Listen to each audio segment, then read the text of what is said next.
What is going on, everybody? Got my boy Thad with me today. We're going to be talking about the AFC South, the next division in our 2023 division previews. Hope you guys have liked all the other ones we've done so far. Ones with Mo, ones with Ken. Um, so got that on here today. He is, full transparency. You are Jacksonville Jaguars fan, correct? Yes, sir. So he's a little bit happier than I was last season with that comeback win by T Law. But we're gonna be diving into the division team by team. Same thing we've done with the other shows. Basically, best quarterbacks, best overall teams, non QB, X factors, players to watch, and then pretty much the predictions for the season. So we're gonna jump right into it. 2022 was a down year for the division as a whole. Like we said, the Jacksonville Jaguars were the only team to make it out of that division with a 9-8 record, meeting the LA Chargers. And I think were they down 27-0 at one point? Yeah, 27-0 in the second quarter. Yep. And T Law just took over and did what he did, came back to win that game, and gave Kansas City a hell of a game in the divisional round. We're about to pull up last year's. So, like I said, Jacksonville, the only team to make it out of the playoffs. Tennessee right there, 7-10. Indianapolis Colts, Houston Texans. Now, I did the show with Mo, and we covered the NFC South, which, in my opinion, is the worst division going into the season. He said AFC South is probably the worst division. They're right up there with only one clear winner, one clear expected winner. You think you guys are going to be two of the worst divisions in football this year? I honestly agree with it. Like, I hate the fact that we're in the AFC, but I love the fact that we're in the AFC South, because if we weren't, I would not be so certain about making the playoffs. But yeah, 1 and 2 is for sure the NFC South and the AFC South. It all depends on what Tennessee does. We could be the worst division if we're like 12-5 and everybody else wins 5 games, but it all depends on Tennessee. But as of now, like before the season starts, the NFC South is unanimous for number 1. It's worst division for sure. Yep.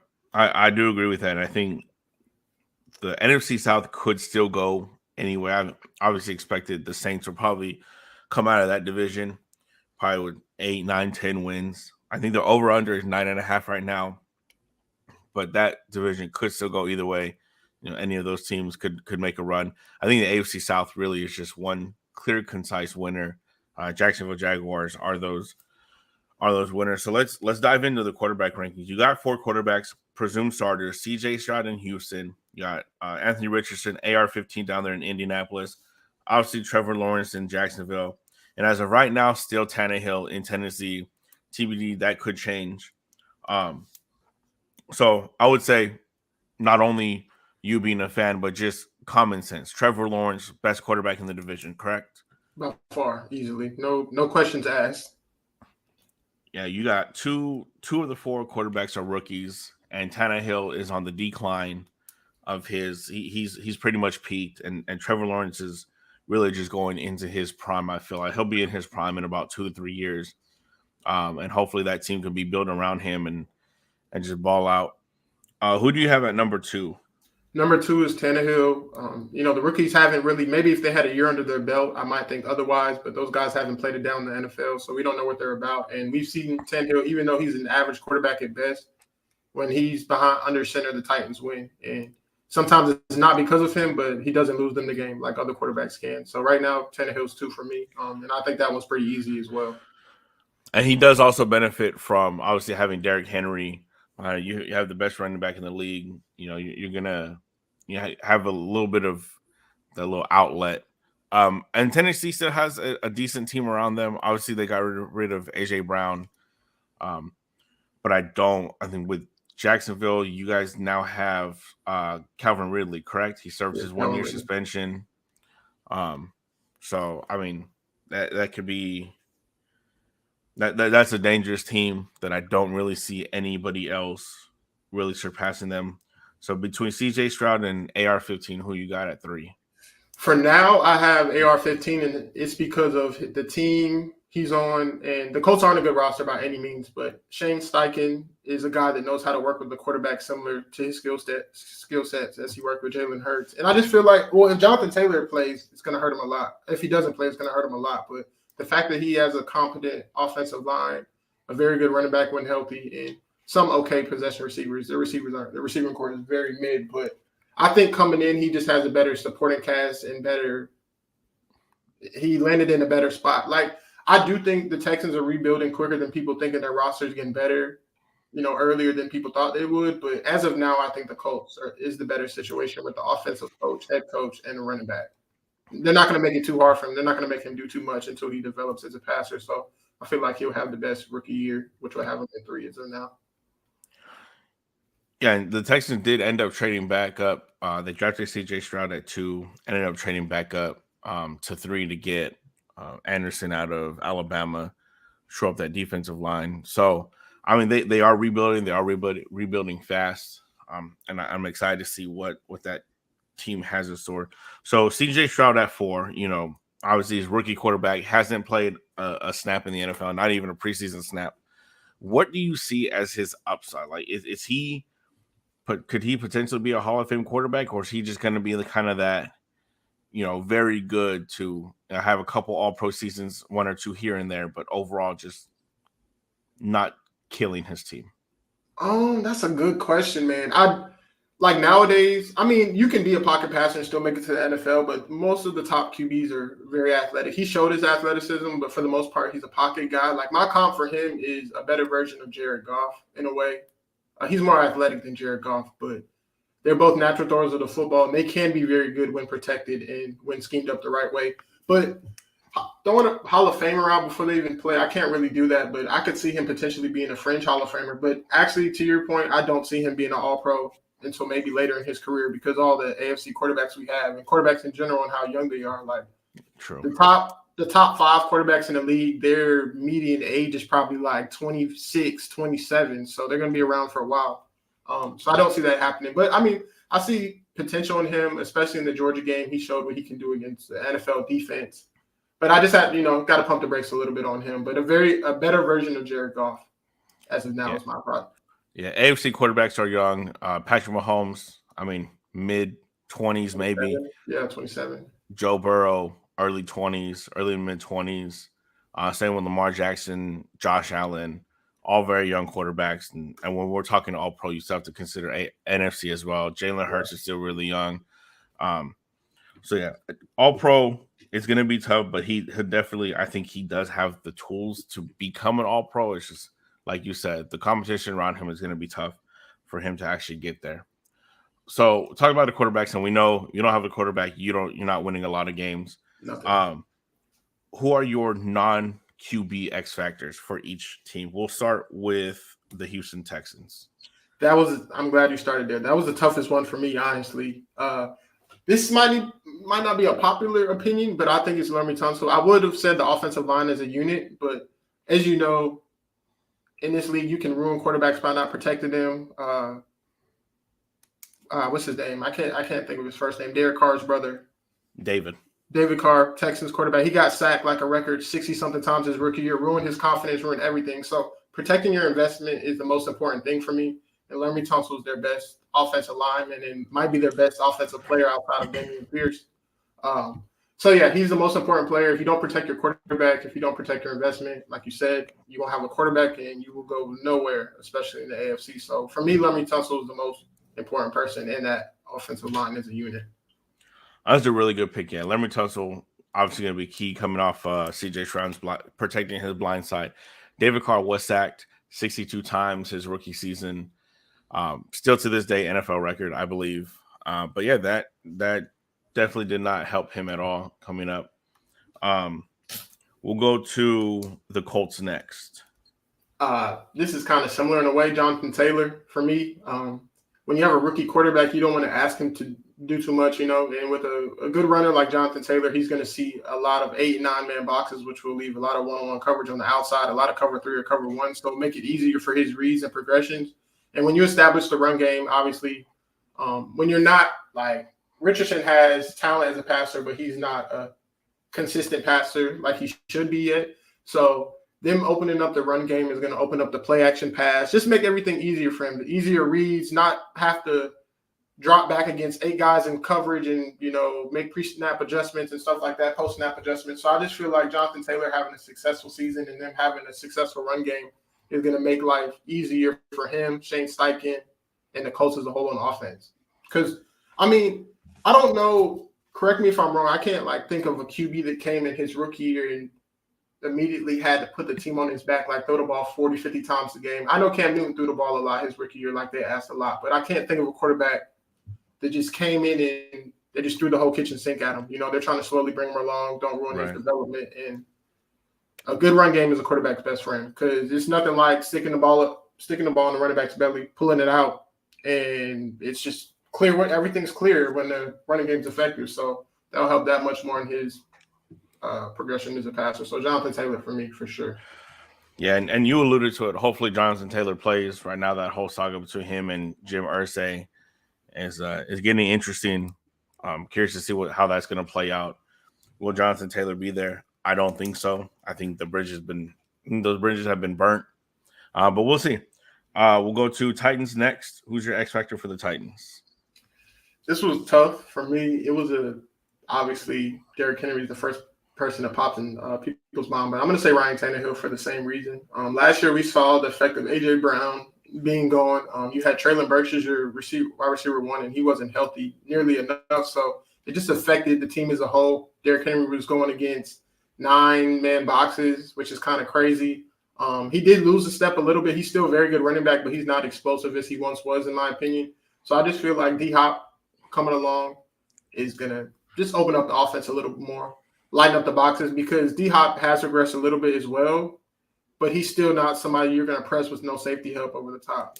I don't think they're going to disrespect him like that. So just him lightening up the boxes, making life easy for Tannehill as he's going to open up the offense for other receivers, Treylon Burks. I can't say the rookie tight end's name, Okwangu. It was pretty good last year. So this D-Hop coming along, bringing that true X receiver mentality, and he's just going to attract more bodies and make reads easier for Tannehill, lighten up the box for Derrick Henry, and basically make teams pick their poison. I know D-Hop's not the best at separating, but he's still a guy you're going to have to put 2 bodies on, I feel like, or he's going to make you pay. So D-Hop is my non-QB X factor. Yeah, D-Hop, he's not great at separating, but one thing he has is he got hands. That you can't deny. And a lot of people will say he dropped off, the last couple of seasons in Arizona. I don't think so. I don't think Kyler Murray is that good of a quarterback. I never have. I think that has a lot to do with his lack of production over the last couple of years while he was in Arizona. I think him having a stable quarterback, somebody like Ryan Tannehill, I think is going to help him a lot. I think he's going to get back to those Pro Bowl, fringe All-Pro numbers rather quickly. So I think he's going to be a huge part of that offense. So going to, obviously I saved this team last for a reason. Outside of Trevor Lawrence, who's the most important player for your Jaguars? I kind of hate that I stayed mainly offense for this. For the Jet, I don't know if I can, but I'm going to do 2 really quick. For me, it's Calvin Ridley and Trayvon Walker. I love what we did, the moves we made over the past couple of years, but I was not happy with the fact that we stayed complacent and we did not make any moves in the offseason to add a veteran pass rusher or a nickel corner. So Trayvon Walker breaking out in year 2 is going to be very big. Him and Josh Allen, while they're not the best sack guys, if you're watching the film, they're very, very good in the run game, but you also need that guy that's going to create turnovers or just allow you to be able to rush for and not send extra bodies and get pressure. You know what I mean? So Trayvon Walker taking that step is going to make life easier on the defense. They won't have to cover as long. And it's just going to make life easier. We blitzed a lot last year, and our nickel corner cannot cover in man. So when we're blitzing, for the most part, he's in a match zone to where it turns into man coverage, and that's just not his thing. So just him developing as a pass rusher and being better, allowing us to send forward, will just change life for the defense. And we did not have that last year. When you play against these quarterbacks like Joe Burrow, Josh Allen, Patrick Mahomes, if you let them get the 3 and 4 Mississippi and sit back there and start patting the ball, that's when you're in trouble because they're going to find the open guy. And guys can't cover forever. It's hard enough to cover itself, but to cover for 5 and 6 seconds it's a lot to ask. And on the offensive side, it's Calvin Ridley. The same reasons why I said D-Hop pretty much. Our offense was better last year. Our receiving core much better than what we had in the past when we were rolling out like D.D. Westbrook and stuff like that as our wide receiver too. But we didn't have a deep threat. Calvin Ridley is that explosive deep threat guy that can take the top off of defense. And not only will that make our offense more explosive, that will open up the short and intermediate game for guys like Christian Kirk and Zay Jones, Evan Ingram. It just makes life easier when you have guys, when you're that explosive and that good of a route runner and you have DBs just taking off as soon as the ball snaps, like not even playing, getting 30, 40 yards back. It's just open up a lot, you know. Yeah. They truly have to respect their zones. Guys not in cover 4 coming down on dig routes, picking off 10-yard dig routes. Or in the past, nothing would happen. But with Calvin Ridley, you do that, and he'll be hitting his head on the goalpost. So, like I said, for D-Hop, I know D-Hop's not the same vertical threat, but just making life easier for the offense, lightening up boxes, and just help to add another element to our team because WP can dial it up. And when you ask somebody like Calvin Ridley, you're asking for a lot for the defense to cover. So Calvin Ridley for sure.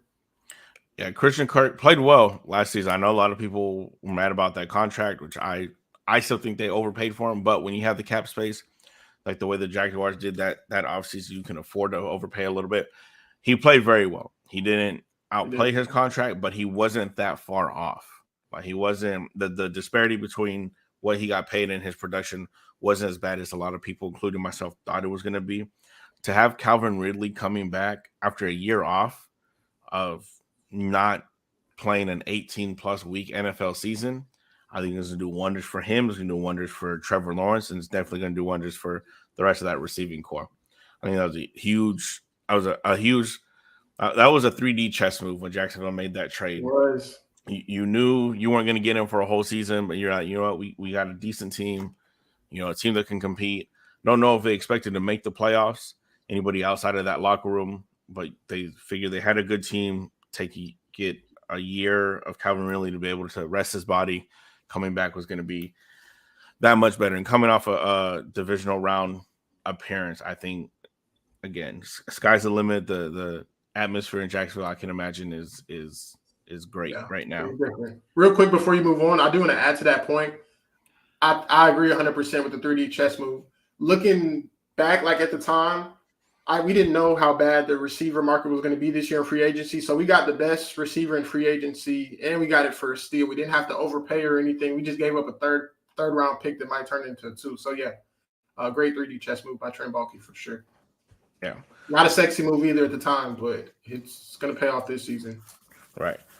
So moving on, prediction time. You know, who you have finishing? Let's go 4th. In the division. Who do you have finishing last, and how many games do you think they're going to win? This might be a surprise. In a way, kind of. I have the Colts coming in last and them only winning 4 games this year. You know, the Colts winning 4 games?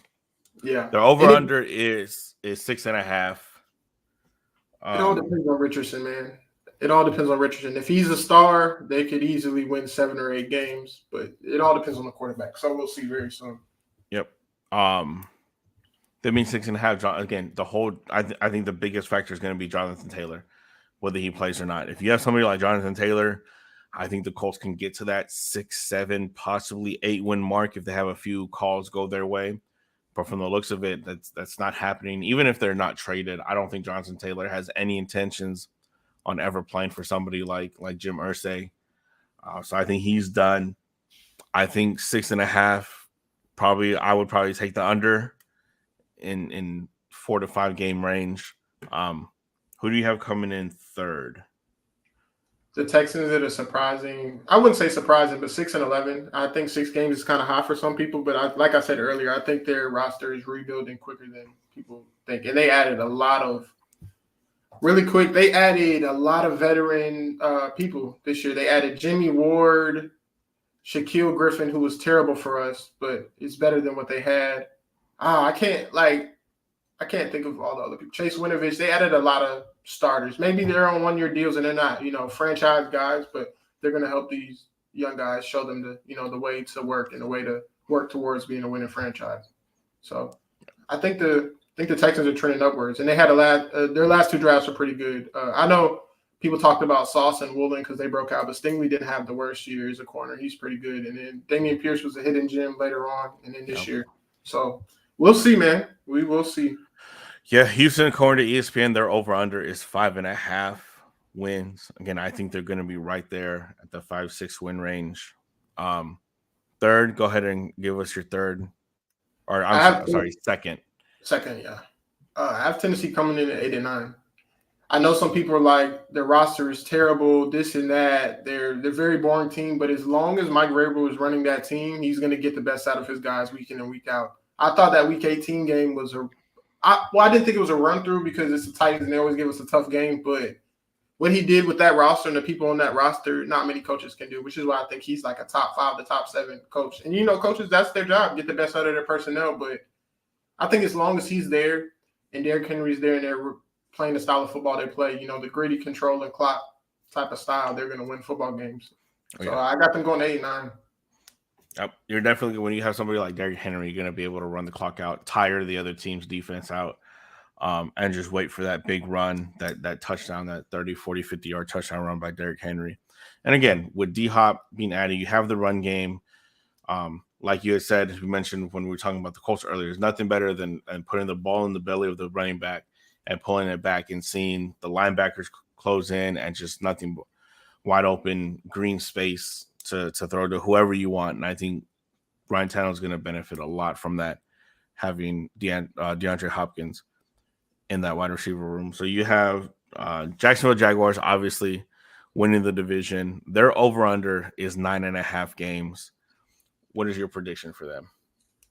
I'm a little higher than that. I have 11-6, but hear me out. I know my team. I know a lot of people talking about the division's a lot. We're going to win 13 games. I don't listen to Colin that much, but I saw him say one time Jaguars might be the number 1 seed. I just need everybody to pump the brakes. I know my team, and I know how they will – I can't say the word on air, but they'll do me dirty.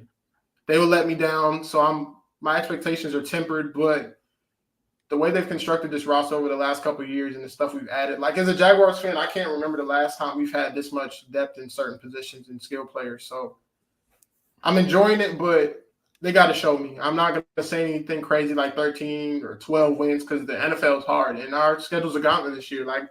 We'll know by the end of the year because we play the Chiefs, we play the Niners, the Bengals, the Bills. We play all the top contending teams in the league. So we'll know sooner or later, but for now, I'm going to keep it at 11-6 because I don't want to get too high. Yeah, you're right. I'm looking at the schedule right now. You're week 2 against Kansas City. It's in Duval, so you have that going for you, but it's still you guys are definitely playing a first place schedule. Yeah. You got the Chiefs, you got the Bills, you got the Bengals, you got the entire AFC North.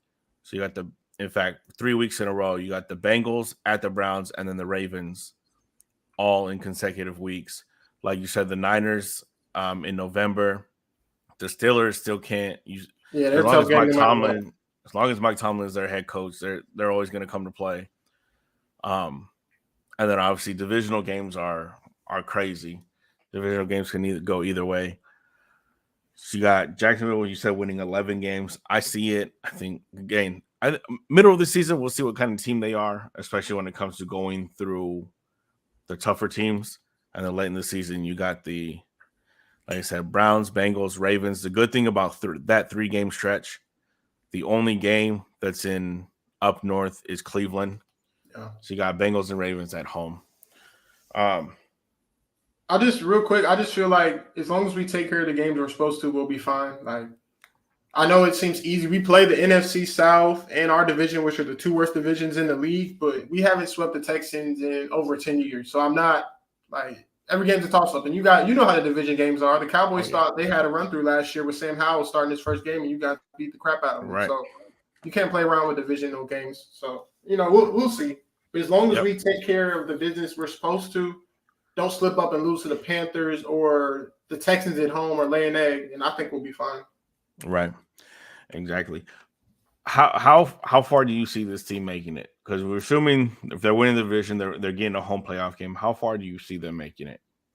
I'm gonna be completely honest, bro. I want us to win a Super Bowl, but until they show me, I think divisional round is our peak. And part of that is because the AFC is just so crazy. You say we're gonna get a home playoff game, but if I'm being realistic and I think about all the teams that are gonna win the division, in the wild card game, we could play the Dolphins, the Ravens, or the Jets with A-Rod, and neither of those 3 games are easy by any stretch. Yeah.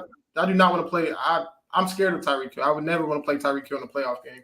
And then if somebody turns around and unseats those the big dogs, we could play the Chiefs, we could play the Bills, the Ravens. There's too many teams, and I think the Browns are going to break out this year too. So it's just the AFC is so crazy that I've never stepped on the Chiefs. Like I've always picked them to win the division or win, but one of my hot takes is I don't think they're going to represent the AFC this year. I don't even think they might not even get out of the divisional round. That's how crazy the AFC is.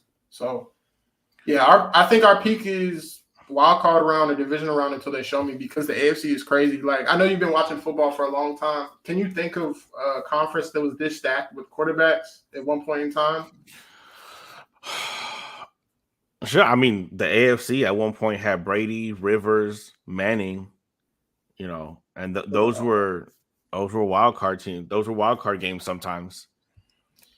Like, if you look at all the teams in the AFC and you write down like the names of the quarterbacks and you cross off 7 teams, there's going to be some big names that are sitting home come playoff time. It's just really crazy how stacked this conference is. And I'd do anything to be in the NFC right now, at least with some type of chance, because I have no idea what's going to happen come January. I really don't. Yeah, it should go either way. But thank you, Thad, for coming on, man. It was good talking to you. It was always good talking to you about Jacksonville. I don't really pay attention to them most of the time. Nobody does.